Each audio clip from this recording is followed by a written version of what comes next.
वंदे उत्कल जननी उत्कल सांस्कृतिक समाज विशाखापट्टनम रे आज ये जो संध्या आम 89तम उत्कल दिवस प्रतिष्ठा दिवस उपलक्षे जो समागम हो सर्वप्रथम धन्यवाद देवी आमर आज मुख्य अतिथि मनोज साहू बाबू को समस्ते गोटे बड़ करताड़ी रे आमर से निजर जड़े भाई जड़े वेल विशर ने शुभेच्छु तांको आमर मुख्य अतिथि भाव पाई आम बहुत गर्वित 89th ओडिशा फॉर्मेशन डे 89तम उत्कल दिवस आज सबु वर्ष परि पालन होउची किंतु एथर टिके नियारा भाव आरंभ करूछु।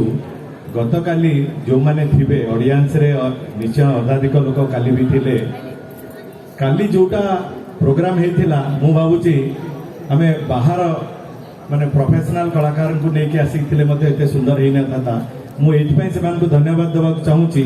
आज समस्त अछंती बहुत लोक नथिले मध्ये इट वाज वंडरफुल सा एवरीबॉडी एंजॉय सतरे nothing less than a professional actors, characters, whatever you say.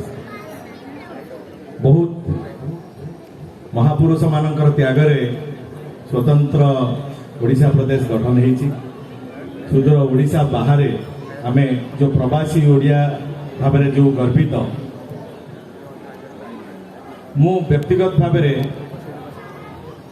भारतर प्रत्येक सहर बड़ सहर रे जेते उत्कल समाज अच्छी सेठिका जगन्नाथ मंदिर परिचालक वृंद हूँ उत्कल समाज हो समस्त सागर व्यक्तिगत भाव विगत 15 वर्ष धरी मु जड़ित डायरेक्टली ये आमर गोटे संस्था अच्छी असीम ओडिशा ओडिशा विदाउट बॉर्डर से संस्था को आम नहीं भारत सारा जेते ओडिया अच्छा समस्त आम गोटे सूता खियर जोड़ीदबा and we are successful in that way समस्त को लेकिन भारतर जेकोसी सहर रे गोटे ओडिया समाज अच्छी we are connected to that एइथिपाई प्रत्येक पर्वपर्वाणी ओडिशा बाहर आम जहाँ करूचु मध्य ओडिशा रे जहाँ करूचु सेटा से जिनस आम प्रवासी ओडिया भाव में करि पारुचु।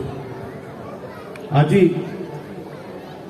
भाषण देवार किसी दरकार भी नहीं किंतु जो भाया आज खाद्य परिवेशन करिसंती परिवार रो भाई भौणी माने बहुत परिश्रम करिसंती काली गोटे कल्चरल प्रोग्राम माध्यम से आज गोटे ओडिया शुद्ध ओडिया खाइबा पीवा माध्यम आम पुणी आउे जोड़ी जाइए एमती जोड़ी रही ओडिशा बाहर प्रवासी ओडिया भाई हिसाब रे ओडिशा बाहर जो विशाखापट्टनम रे जेते प्रवासी संघ अच्छी no doubt everybody will agree Odia समाज उत्कल समाज सर्वाग्रे परिचित समस्ते जानते सबु काम ओडिया संगठन आमर बहुत स्ट्रांग अच्छी किंतु दुईटा जगह जाई हेबनी तेणु आर जन्म में ट्राक्टर देखिए जमी चषी तो बर्तमान डाक्टर ना टी करेंगे डॉक्टर करुणा प्रसाद पाणी आपको गोटे मिनिट देते सर डॉक्टर जो मैंने ओडिशा गौरव जो मैंने उत्कल गौरव कहीपर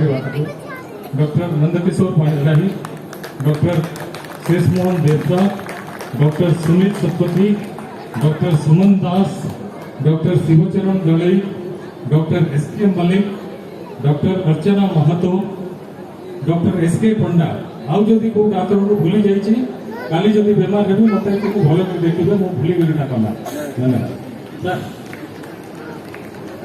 डॉक्टर उदित महांती अच्छा सुजित महांती सुजित आम भाई था सुजित महांती कार्डियोथोरापिक सर्जन ओडिशा रखिए पुणी थे कही रखुच्छी से उत्कल गौरव निश्चय विशाखापट्टनम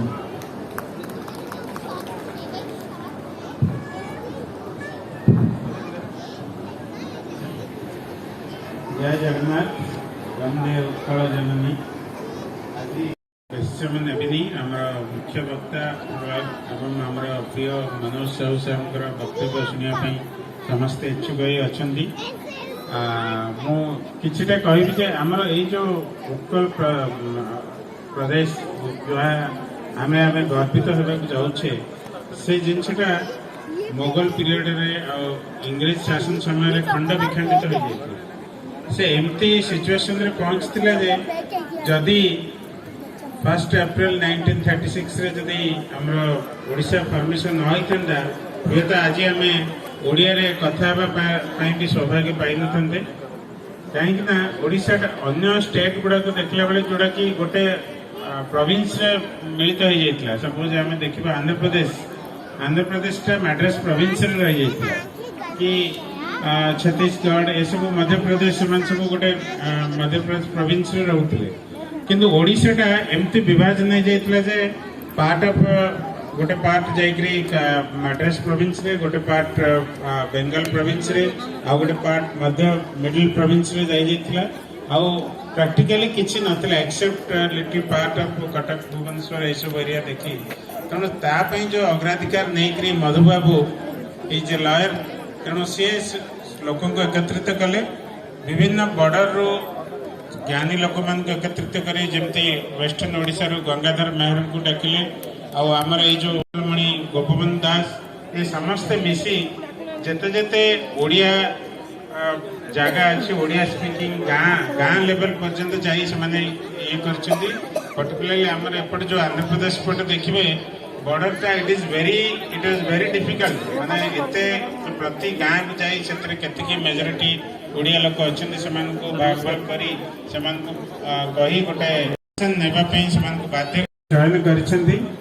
ଆଉ ସେଇ ଯେଉଁ ଏସେନ୍ସଟା ବା ସେଇ ଯେଉଁ ମୂଳ ତତ୍ତ୍ୱଟାକୁ ଆମେ ଆବିଷ୍କାର କରି ଯେମିତି ଆଗକୁ ବଢ଼ି ଚାଲିବା, ଆମର ଉତ୍କଳ ଜନନୀର ଆଶୀର୍ବାଦରେ ଆମେ ଯେମିତି ଆଗକୁ ବଢ଼ି ଚାଲିବା, ସେଇ ଜିନିଷଟାର ଶପଥ ଆଜି ଆମେ ନେବାକୁ ପଡ଼ିବ।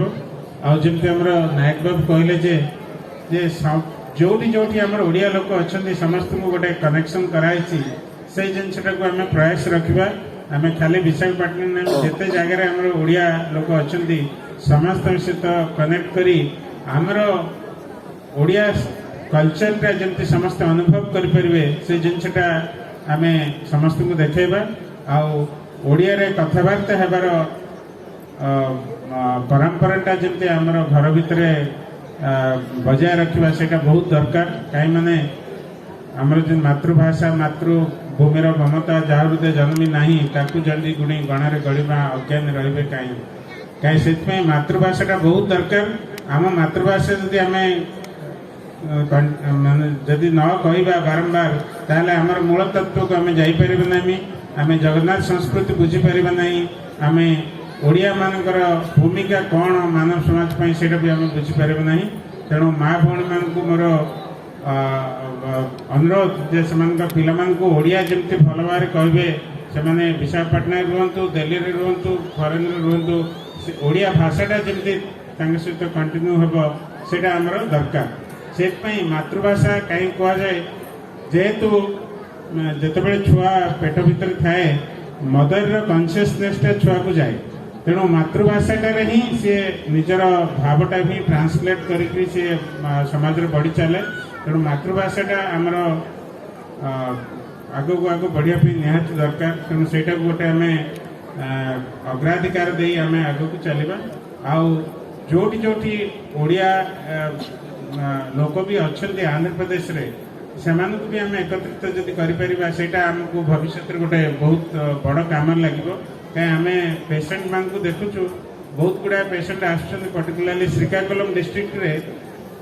ମୁଁ ତ ଭାବୁଛି ଏଟଲିଷ୍ଟ 30 କି 40ଟା ଗାଁ ଅଛି ଯୋଉଠିକି ପିଓର ଓଡ଼ିଆ କହିବା ଲୋକ ଅଛନ୍ତି, କିନ୍ତୁ ସେଇ ବିଭାଜନ ଟାଇମରେ ସେମାନେ ଓଡ଼ିଶାରେ ଜଏନ୍ ହେଇପାରିନାହାନ୍ତି।